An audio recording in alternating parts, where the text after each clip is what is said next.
Hola, ¿qué tal? Bienvenidos a un nuevo programa, a este su podcast favorito, History Une. Como ustedes ya saben, en este podcast nos gusta hablar sobre diferentes temas relacionados sobre historia. Es por eso que hoy nos acompañan Emily, Milagros y Alex. Para empezar, vamos a hablar sobre la Revolución Francesa. Un tema bastante interesante, ¿no es así, Milagros? Claro, déjame te cuento un poquito. La Revolución Francesa comienza desde el momento que vamos a dejar ciertos regímenes políticos y sociales pasados para entrar a la modernización. Como bien ya se mencionaba, en la Revolución Francesa querían excluir a lo monárquico, querían que el nuevo régimen fuera por 3 poderes. Más adelante mi compañera se los va a explicar, pero lo que quería hacer la Revolución Francesa es que ya no existiera el poder monárquico, quería que otro poder fuera el que diera las órdenes o que hiciera las leyes. Déjame mencionarte uno de los planos en el que se vivía esta revolución. Hablemos primero sobre el cambio que dejó en el ámbito político. Podríamos decir que se eliminó el sistema monárquico absoluto y posteriormente se implementó la separación de poderes, que fueron el ejecutivo, legislativo y judicial, como lo ocupó México durante la independencia. Déjame decirte que en ese tiempo se reinaba por los franceses, por el derecho divino, que no tenía la obligación de rendirle cuentas a nadie. El rey se enfrentó a una situación completamente nueva para él, que nunca llegaría a comprender. Claro, el antiguo régimen también se dividía en 3 planos. Uno era el clero y la nobleza, y el otro era constituido por lo que eran campesinos, obreros y artesanos, que estos pagaban los impuestos del clero y la nobleza, y aquellos no pagaban impuestos, simplemente era lo que podríamos decir la clase baja. Un dato interesante es que la Revolución Francesa llegó a otros países y los países vecinos de Francia se formaron en coaliciones antifrancesas que tenían como objetivo derrocar al movimiento y restaurar la política absolutista. Mira, yo te quiero comentar una de las causas de la Revolución Francesa. En aquel 5 de mayo de 1989, y guiados por el lema Libertad, Igualdad y Fraternidad, la ciudadanía francesa, harta de vivir en la miseria mientras la monarquía y la nobleza disfrutaban todos los privilegios, desobedecieron a la autoridad monárquica que había regido desde su vida desde tiempos inmemorables y transmitieron al mundo la señal inequivocada de un nuevo futuro posible. Un tiempo de que la democracia liberada para un gobierno republicano. Como les comentaba en un principio, ellos ya estaban hartos de seguir las leyes, lo que les imponía la monarquía. Ellos querían ya otro tipo de poder. Yo quiero comentar de un gran precursor importante sobre la Revolución Francesa, Napoleón Bonaparte. Él tuvo injerencia porque él empezó desde su puesto militar y poco a poco fue hasta terminar siendo rey. Y muchas de sus ideas, de lo que quería implementar, muchos no estaban de acuerdo. Bueno, también Napoleón organizó la intervención en México, que, perdió las 2 veces que realizó la intervención. Y pues la segunda intervención de Francia en México fue debido a la ley de suspensión de pagos que realizó Benito Juárez, la cual dice que México no tiene la solvencia económica para pagar las deudas, pero eso no significa que no las fuera a pagar, sino que las iba a pagar posteriormente. Claro, ahora que estás tocando todo este tipo de temas sobre guerras y todo esto, déjame cambiarte de tema. Hablando sobre la Segunda Guerra Mundial, ha sido un tema bastante interesante y de controversia, ¿no es así? Claro, la Segunda Guerra trajo consigo muchos problemas sociales, económicos y políticos. Pero habían 2 bandos, si no mal se recuerda. Uno eran los aliados, que estaban conformados principalmente por los países como Francia, Inglaterra, Estados Unidos, China y la Unión Soviética. Y el otro bando, que se llamó las Potencias del Eje, que se conformaba por Alemania, Italia y Japón. Claro, ahora ya sabiendo que existían 2 bandos de enfrentamiento, pero realmente, ¿cómo se inició la Segunda Guerra Mundial? Pues digamos que al final de la Primera Guerra Mundial se creó un tratado llamado Tratado de Versalles, en donde realmente se estipulaba que no se realizaría acto de agresión entre los diferentes países. Posteriormente, el 1 de septiembre de 1939, Alemania atacó a Polonia, donde realmente ahí se declararía el inicio de la Segunda Guerra Mundial.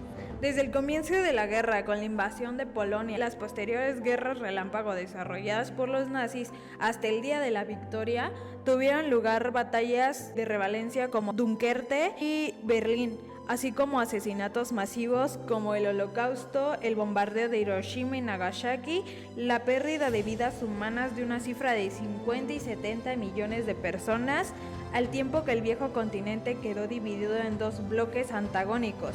Fíjate que ahora que comentas todo esto sobre la destrucción de Hiroshima y Nagasaki, te comento que esta fue una de las guerras más destructivas de la historia, ya que pues digamos que fue consecuencia de que Japón atacara constantemente a Estados Unidos.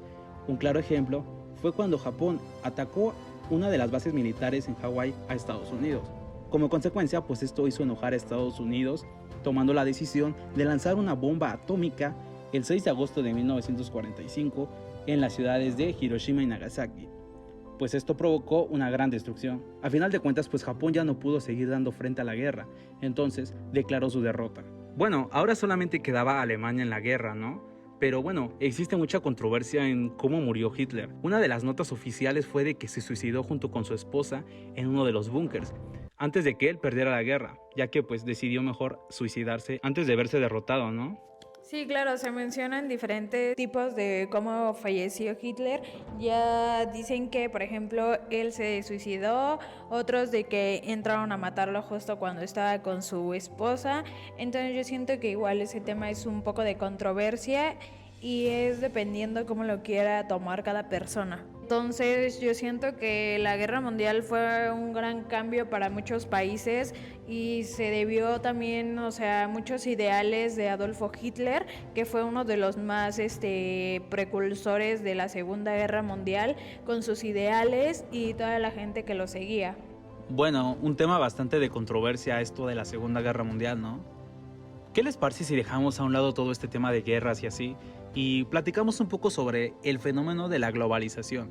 Un tema y un fenómeno que está bastante conectados hoy en día entre nosotros, ya que este fenómeno está en constante contacto con nosotros. Pues a mí en lo particular yo siento que, por ejemplo, en la Segunda Guerra Mundial tuvo que ver ese enlace con la globalización, ya que desde la Segunda Guerra veíamos que se estaba dando un avance científico con las tropas, con las armas y toda esa cuestión, pero ya hablando de la globalización en sí, ya la globalización es cambios de tecnología, globalización en la moneda. En la moneda me especifico a lo mejor de sacar otros tipos de moneda, intercambios entre países de sus tipos de moneda, la tecnología que día con día va avanzando. Entonces yo siento que eso es la globalización y que tiene que ver con la Segunda Guerra Mundial. Un ejemplo de la globalización que podemos ver son los tratados de libre comercio, como el Tratado de Libre Comercio de América del Norte, donde están Canadá, México y Estados Unidos. Bueno, Emily, ahora que estás comentando algunos ejemplos sobre la globalización, déjame comentarte que a veces nosotros no nos damos cuenta de este fenómeno que está sucediendo entre nosotros. Pero bueno, un claro ejemplo es cuando nosotros vamos a la tienda, pues vamos a comprar un refresco o algo así, y nos damos cuenta que, un ejemplo es la Coca-Cola. La Coca-Cola existe en todos los lugares del mundo sin darnos cuenta. Incluso podemos ir a la sierra o lugares distantes donde nos podemos dar cuenta que a lo mejor no puede haber carreteras o señales de celular, pero la Coca-Cola siempre va a estar presente, ¿no? Ahí nos damos cuenta que las empresas pueden llegar hasta estos lugares sin darnos cuenta precisamente que esa empresa ni siquiera es de este país, es de otro país y está presente en nosotros. Y no precisamente nada más Coca-Cola, sino diferentes marcas, incluso hasta la marca reconocida como Apple de los iPhones existen en distintos lugares, ¿no?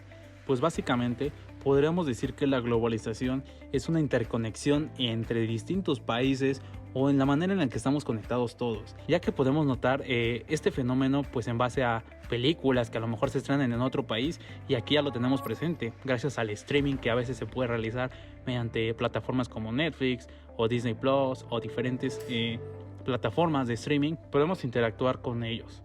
Y bueno, ahora que estamos tocando eso de interacción, pues notamos que pues podemos hacer videollamadas o llamadas telefónicas. Igualmente eso es un fenómeno, ya que pues no estamos presentes en el lugar, ¿no? Pero mediante las videollamadas o avances tecnológicos que se han realizado, pues podemos notar esto.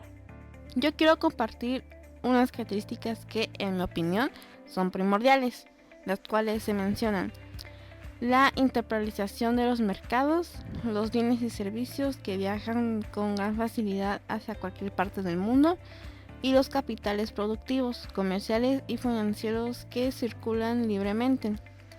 La implantación de una cultura global, comunidades que nunca estuvieron en contacto se vinculan entre sí y estos se empujan hacia un nuevo modelo que conduce a la adopción de costumbres, valores y expresiones artísticas parecidas en todo el mundo. Internet y las telecomunicaciones son cruciales para el modelo global, ya que permite realizar operaciones en tiempo récord a lo largo y ancho del mundo. La superación de las barreras geográficas, el fin de las fronteras y la construcción de una sociedad global en el destino final del proceso globalizador, por lo que sus procesos no atienden demasiado a las fronteras nacionales ni a las nacionalidades. Bueno, mira, para mí la globalización es una parte importante para cada país porque siento que, en mi opinión, que cada país en la globalización va incrementando económicamente, y cuando un país se incrementa económicamente, la tecnología, la educación, la infraestructura de ese país va siendo mayor, va adquiriendo mayor, a lo mejor un porcentaje mayor de adquisitivo, mejor calidad de vida para los de ese país. Entonces yo siento que la parte de la globalización es una parte fundamental en cada país para su desarrollo. Y mira, las redes sociales han sido de gran ayuda para este fenómeno, ya que, pues, digamos que las redes sociales nos ayudan a ver qué es lo que está sucediendo del otro lado del mundo, ¿no? Por así decirlo, ya que, pues, nos informamos sobre noticias, productos nuevos o cosas que van a suceder gracias a este fenómeno de la globalización que, pues, abarca, pues, de gran ayuda a las redes sociales, ¿no? Pero bueno, ¿ustedes cómo creen que este fenómeno haya afectado a México? Yo creo que uno de los puntos importantes del cual a lo mejor tuvo la afectación México con la globalización fue en el incremento del interno bruto o en el incremento de los aranceles. Al final de cuentas, para muchos la globalización está mal, para otros está bien. Al final de cuentas es la opinión de cada uno, ¿no? Y pues va a depender mucho de qué lado lo queremos ver, ya que existen desventajas y ventajas de este fenómeno, ¿no? Otra cosa en la que pudo haber afectado es en la implementación del neoliberalismo, que fue por parte del presidente Miguel de la Madrid y los posteriores presidentes. Pero para poner un poco en contexto a nuestros escuchas, debemos saber que el neoliberalismo es un conjunto de ideas políticas y económicas del sistema capitalista que defienden la no participación del Estado en la economía. Déjate comento, en México, con la implementación del sistema neoliberalista durante el sexenio de Miguel de la Madrid, pudimos participar en el proceso de globalización debido a la firma de tratados de comercio. Sí, claro, como ya mencionas, podemos definir el neoliberalismo como el conjunto de ideas políticas y económicas capitalistas. Básicamente, pues se basa en privatizar o vender empresas paraestatales, volviéndolos del sector público al sector privado. Y bueno, todo este pensamiento y proyecto neoliberalista se inició con Miguel de la Madrid en 1982, posteriormente por Carlos Salinas de Gortari, después por Ernesto Zedillo, Vicente Fox, Felipe Calderón y Enrique Peña Nieto. Todo esto cambió con la entrada de Andrés Manuel López Obrador, ya que él tiene un pensamiento y un proyecto diferente, ya que su pensamiento es populista. Bueno, una de las grandes desventajas que tuvo este proyecto neoliberalista fue durante el gobierno de Carlos Salinas de Gortari y Ernesto Zedillo Ponce de León, ya que pues se vino una gran devaluación, conocida como la crisis de 1994, en donde hubo una gran devaluación del peso. Todo esto en base a que el gobierno, por así decirlo, otorgó créditos a varias personas del país. Posteriormente se vino esta devaluación y las personas no tenían financiamiento para poder pagar esa deuda, por lo cual los bancos se encargaban de cobrarse. Los bancos, al momento de no tener financiamiento, se encargaban de cobrar dichas deudas. cómo se cobraba con embargamientos hacia las propiedades o bienes. Sí, claro, dice, para el gobierno de Salinas de Gortari, este nuevo concepto se profundizará más y se establecerían más claramente los principales postulados de la política económica y gubernamental, en el que cabe resaltar que dentro de esta etapa se realizaron algunas reformas constitucionales que impactaron enormemente a la naturaleza del Estado. Artículos como el 28, 73 y 123 referidos a la reprivatización de la banca, la reforma electoral, de la ley de culto y el artículo 27 que abre la posibilidad para que los ejidatarios pudieran vender sus tierras a capitalistas nacionales o extranjeros. Con este último se buscaba crear condiciones para definir un nuevo perfil de la propiedad agrícola, haciéndoles partícipes como arrendatarios, partícipes del capital privado, nacional, extranjero y tierras comunales, además de la compra y de la venta, de incrementar la productividad y capitalizar el sector agrícola con ayuda del sector privado. Además, el Tratado de Libre Comercio de América del Norte buscaba la consolidación de los mercados entre las naciones para desarrollar la posibilidad de ofrecer mayor cantidad de productos a los consumidores y tener más competitividad. Incluso en el liberalismo, en México, pues sigue estando bien presente con la suspensión al Tratado de Libre Comercio de América del Norte, o conocido con las siglas TLCAN, entre México, Canadá y Estados Unidos. Ante el neoliberalismo, una de las medidas que se tomaron fue la desincorporación de empresas, la cual consistía en reducir la participación del Estado en actividades económicas no prioritarias para destinar esos recursos a actividades con un mayor valor económico para nuestro país. Sí, claro, el neoliberalismo vino a dar igualmente un cambio para México. Muchos ideales fueron transformados a otros criterios, a otras enseñanzas, y consigo trajo nuevos gobiernos, nuevos ideales para ser ocupados en el gobierno. Y bueno, realmente les guste o no, el sistema neoliberalista aún sigue estando presente en este gobierno. Realmente a lo mejor no como tal como ese nombre, pero a lo mejor existen como reformas o intentos de privatizar alguna empresa paraestatal, ¿no?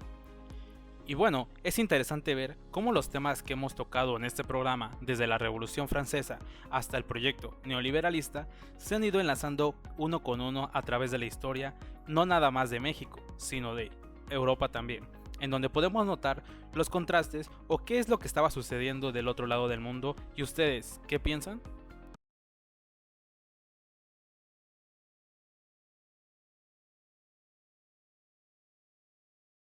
Y bueno, hasta aquí con este podcast. Espero les haya servido para conocer algunos conceptos claves que han servido para entender un poco mejor la historia desde los principios de la Revolución Francesa hasta el neoliberalismo. Nosotros somos History Uni y nos vemos en un nuevo podcast.